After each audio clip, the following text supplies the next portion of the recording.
Estados Unidos y el Lejano Oriente, el Rosh Hashanah. ¿Qué significa esta fiesta?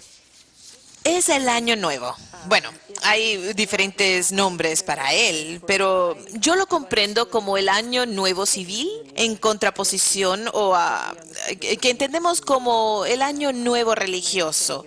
Estoy segura que mi comprensión no es completa, pero también se debe a que en mi pasado judío yo no he hecho todos los estudios. Es un poco confuso porque muchos cristianos que leen el Antiguo Testamento se preguntan cómo es que el nuevo año comienza en el séptimo mes. En Levítico 16 dice que es en el séptimo mes, pero ¿por qué sucede eso? Bueno, hay dos calendarios. Cuando uno es conquistado, el calendario puede cambiar. El primer calendario que tuvieron fue un calendario canónico que comenzó en otoño. Por lo tanto, el Rosh Hashanah sigue el primer calendario que tuvieron, que comienza con el equinoccio de otoño, mientras que después, cuando fueron conquistados por los babilonios, ellos empezaron con el equinoccio de primavera, con la primera luna llena después del equinoccio de primavera. Y luego se quedaron con ese calendario de los conquistadores. Por eso sucede que, por un lado, ese es el primer mes y el otro fue el primer mes original, pero se cambió. Por tanto, aún se basan en él como principio del año. ¿Sabe una cosa? Cuando muchos judíos se reúnen, ¿tienen tres opiniones? Sí, eso es lo que decía mi profesor de hebreo. Así es, son por lo menos tres.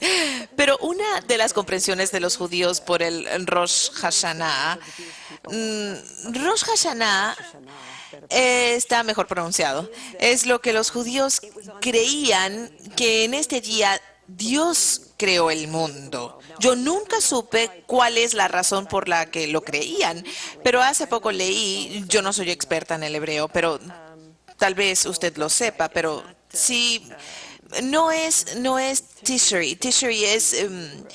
Tishri es el nombre babilónico del mes. Bien, Tishri es el nombre babilónico del mes. Bueno, de alguna manera, en hebreo, Rosh Hashanah significa el inicio del año. Así es. Y uno de los pensamientos que vamos a desarrollar rápidamente, porque no tenemos mucho tiempo, pero en las escrituras dicen que al principio dicen... Bereshit, is it? Yeah, Bereshit. Bereshit. Bereshit bara Elohim et haaretz ve'et hashamayim. Amachaya. El hecho es que si esas palabras se leen al revés, se convierte en las palabras que significan en el principio. Y algunos han dicho que, bueno, que se refiere a la creación del mundo por Dios. Entonces es el principio. Y no voy a seguir con eso, pero se refiere a celebrar el principio de la creación. Y esto es parte de lo que dicen, que es el principio de la creación, que incluso la creación no solo comenzó un domingo, como dice el libro de Génesis. Y también tengo que mencionar algo que creo dije la semana pasada, que cuando Dios vio todo lo que había creado, dijo que era bueno excepto el firmamento. Él no dijo que era malo, pero tampoco dijo que era bueno, y eso lo hizo el segundo día. Eso prueba a partir de la Biblia que ni siquiera a Dios le gustan los lunes. Eso es fabuloso. Pero esta es la celebración. La celebración del Año Nuevo. Y después de eso tenemos los 7 días de la creación, 6 días de la creación, de ahí el Shabbat, y después viene otra gran fiesta. ¿Cuál es? El Yom Kippur, que es el día de la expiación o literalmente el día del perdón. Así es.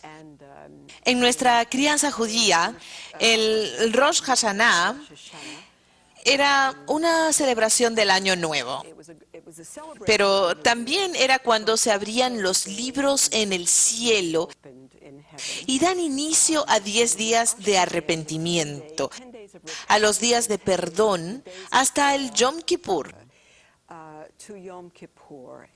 Entonces es como un pequeño retiro preparándose para el Yom Kippur. Sí, pero es un retiro de arrepentimiento. Sí. Un retiro de arrepentimiento en el que se van a examinar nuestros corazones. Nosotros vamos a examinar nuestros corazones y en donde vamos a pedir a Dios su misericordia, su perdón, en donde nos vamos a arrepentir y vamos a mejorar nuestras debilidades. Durante estos 10 días creo que de alguna manera sabíamos que Dios nunca escribiría nuestros nombres en el libro de la vida basándose solo en el hecho de que éramos buenos. Sabíamos que siempre se basaba en su misericordia, Pero como somos responsables de nuestras acciones, teníamos esos días para acercarnos a Dios.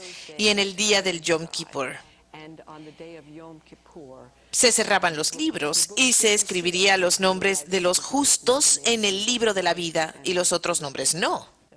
También he leído que es una tradición que en el día del Yom Kippur, cuando uno confiesa sus pecados, lo hacen como nosotros, hacen una confesión, dicen las oraciones de arrepentimiento y en ese día Dios va a borrar sus pecados. Sí, desde ese año. De ese año, del año anterior, no del que viene, sino del año anterior. Entonces, ese es el sentido de la expiación. Y no en un sentido tonto que le quieren dar. No, esa no es la raíz de la palabra. Kippur significa que va a perdonar todos los pecados.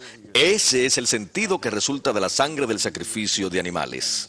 Así es, eso sería la sangre de los animales sacrificados, pero por supuesto al haber crecido en Brooklyn, obviamente no teníamos la sangre del sacrificio de los animales. De ninguna manera. De ninguna manera, excepto una o dos veces en que le rompían el pescuezo a un pollo. Pero no es lo mismo. No es lo mismo. En realidad, yo nunca comprendía por qué. Nunca comprendí que ese método de sacrificios me llevaría a Cristo. Y de hecho, nunca lo entendí hasta que tuve unos 30 años. Nunca comprendimos porque no había templos en el que se realizaran los sacrificios. Nosotros nos sentábamos en la sinagoga en cada Yom Kippur y celebrábamos por un periodo de 24 horas de sol a sol y rezábamos. Ese día nos quedábamos en la sinagoga sin agua, sin nada, y respetábamos lo que Dios nos pedía hacer y dejábamos nuestras vidas en sus manos, bajo su misericordia. Pero yo no sabía nada que la sangre era para el perdón de los pecados. No tenía ninguna idea del sistema de sacrificios. Nunca leí eso en las Escrituras. Lo leímos por partes, la mayor parte en la sinagoga, pero muy poco en mi casa. Esa fue mi comprensión sobre los sacrificios, sobre la expiación por la sangre de los millones de corderos sacrificados, de la expiación de Yom Kippur por el sumo sacerdote y cómo todo eso nos dirigía a Cristo. Eso es lo que sabía. Así era.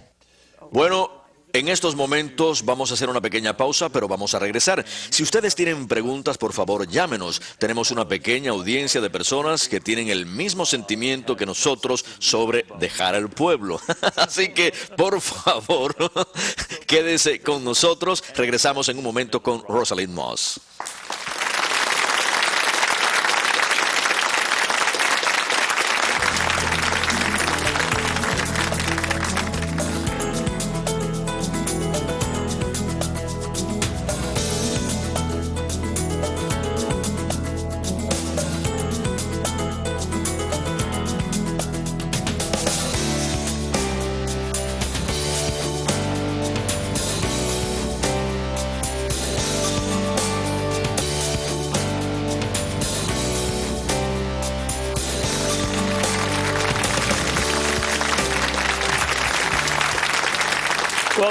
Bienvenidos nuevamente, estamos con Rosalind Moss.